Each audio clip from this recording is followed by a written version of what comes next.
Good morning, good morning. So I just wanted to share with you guys, we had the funeral, the memorial, and some of the kids flew out to, be at the part of the memorial, which is great. So Matt is saying goodbye to a couple of his kids right now, which is really heartbreaking. I'm ministering tonight and I'm going to talk about loss. And it's so interesting, right? Because we're all in stages of loss. And whether you've lost a parent, a child, a pet, a job, a dream, a relationship, there's all those 5 stages, right? Of letting it go. We have denial, we have anger, we have depression. I mean, there's 5, right? But I wanted to share with you guys, in spite of it all, what the Lord's been showing me is how do we deal with that? How do we cope with that? How do we get on the other side? And, while we're experiencing those natural, normal emotions, it's like when I lost everything and I was suicidal, I was just like, God, I don't want to live anymore. Like, I didn't even know how I got here 17 years ago. I had served God my whole life, and, I wasn't a perfect Christian by any means, but I tried my best, right? And then my entire life fell apart. My marriage fell apart. My life fell apart. And I went from living in a super nice house that we built to living in my car with 3 kids, 12 and under. 12, 10, and 3. And I didn't know where my next meal was going to be. And I'll tell you one thing, you have 2 choices. You can trust in God and lean into Him for every single thing. Or you can just give up and either commit suicide or live off of welfare for the rest of your life or whatever. And I chose to say, God, I'm going to lean into you. I had to tap in to the investment from my past. All those deposits, like when you make a bank, you have a bank, a checking account. And every day you're going in there depositing $20, $5, $500, whatever. And it's like you have to go back on that spiritual investment going, okay, I have earned a lot of interest on this.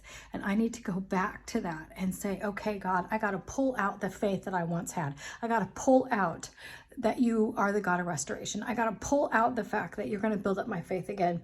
So we're experiencing that even now with his family, and even with my mom on hospice too, and just with loss, right?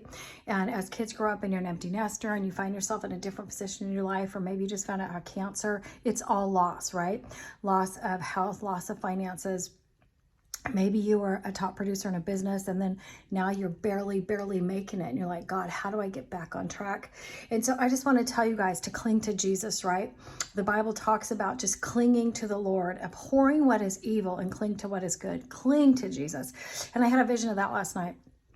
The Lord said, Shelly, remember when you used to put your arm around your mommy's leg? And I was like 3 years old, and you just, whatever she would go, it's like she was carrying your leg with you, right?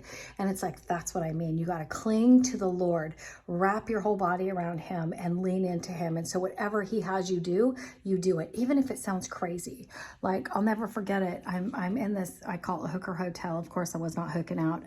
Somebody paid for me and my kids to stay there for a month. And when I got there, I was like, oh gosh, this place is dangerous. And the manager came up to me and he goes, what are you doing here? You're cute and your kids are cute, and prisoners get released here, and a lot of drug activity, a lot of prostitution, and hence why I call it the hooker hotel.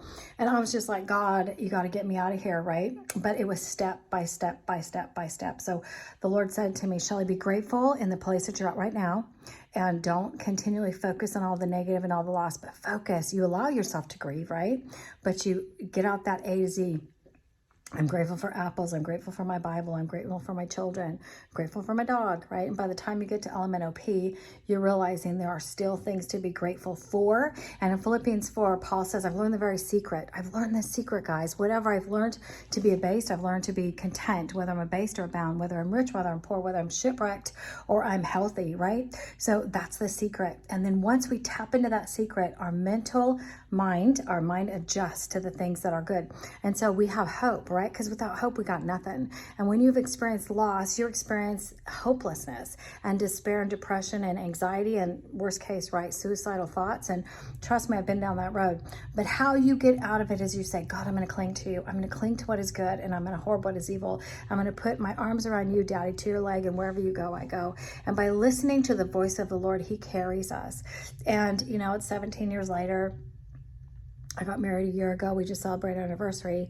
Now we own a couple houses, and my husband has a really good job. And, it's the small things that seem carnal, but in reality, guys, I was homeless. So trust me, when I was digging out of a trash can trying to feed my kids, it's crazy when you go from there to there, right? And I have been really successful in my job. So the Lord is good. And And only time, they say time heals all things. That's not necessarily true.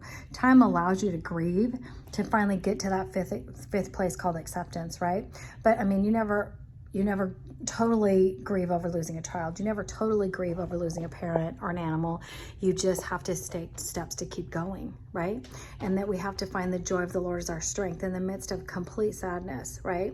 But I do want to encourage you guys, if you've experienced loss, it's okay to cry. It's okay to be depressed. It's okay to journal and talk about all the experiences you had with that person or that animal or whatever, but you can't stay there. You can't get stuck there. And if it takes you 2 or 3 months, it takes you a year, that's okay. It takes you 2 years, that's okay. But when it's 10 years later and you still can't get out of bed, you need some healing. Amen. All right. I love you guys so much. I'm ministering tonight, and just pray for me if you think about it. But it's been a really interesting week. I'll say that for sure. And in all things, though, we rejoice no matter what. And the biggest thing with Matt's mom is she gave her heart to Jesus at 94 years old, 2 weeks before she passed away. So I thank the good Lord that Matt led her to the Lord. And the funny thing is he's not Mr. like preacher, but I said, you got it in you, mister. And so he obeyed God and did it. So I was so proud of him. All right. I love you guys so much. Have a great, great day. Bye.